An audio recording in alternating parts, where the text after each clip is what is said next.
2026 বিশ্বকাপে শেষবারের মতো দেখা যাবে 5 কিংবদন্তি ফুটবলারকে। 2026 সালের ফিফা বিশ্বকাপ হতে যাচ্ছে এক আবেগঘন আসর, কারণ এই টুর্নামেন্টে শেষবারের মতো মাঠে নামবেন আধুনিক ফুটবলের 5 মহাতারকা। তাদের ক্যারিয়ারের শেষ বিশ্বকাপকে ঘিরে সমর্থকদের মধ্যে তৈরি হয়েছে অন্যরকম উন্মাদনা।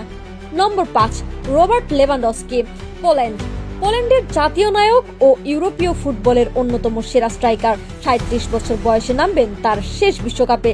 ক্যারিয়ার শেষ করতে চান এক অবিস্মরণীয় পারফরমেন্স দিয়ে। নম্বর 4, জেমস রদ্রিগেজ, কলম্বিয়া। 2014 সালের বিশ্বকাপে দুর্দান্ত গোল করে যিনি বিশ্বকে চমকে দিয়েছিলেন, সেই জেমস 34 বছর বয়সেও খেলে যাচ্ছেন দুর্দান্ত ছন্দে। শেষবারের মতো কলম্বিয়ার হয়ে বড় কিছু করার লক্ষ্য তার। নম্বর 3, নেইমার, ব্রাজিল। আঘাত, আবেগ ও হতাশায় ভরা নেইমারের বিশ্বকাপ ইতিহাস। তবে 34 বছর বয়সে আসন্ন আসরে তিনি লিখতে চান নিজের শেষ অধ্যায়। স্বপ্ন ব্রাজিলকে এনে দেওয়া সেই অমূল্য ষষ্ঠ তারকা। নম্বর 2, ক্রিস্টিয়ানো রোনালদো, পর্তুগাল। জাতীয় দলের সর্বোচ্চ গোলদাতা ও ফুটবলের এক জীবন্ত কিংবদন্তি। 41 বছর বয়সে খেলবেন তার ষষ্ঠ ও শেষ বিশ্বকাপ। শৃঙ্খলা ও উচ্চাকাঙ্ক্ষার প্রতীক এই ফরওয়ার্ডের বিদায়ী আসরকে ঘিরে সারা বিশ্বেই প্রত্যাশা তুঙ্গে। নম্বর 1, লিওনেল মেসি, আর্জেন্টিনা।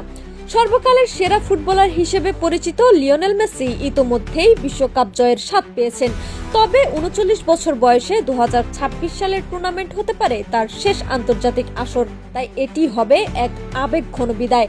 ফুটবল সমর্থকদের প্রশ্ন একটাই, এই 5 কিংবদন্তির মধ্যে কাকে আমরা শেষবারের মতো বিশ্বকাপ জিততে দেখব?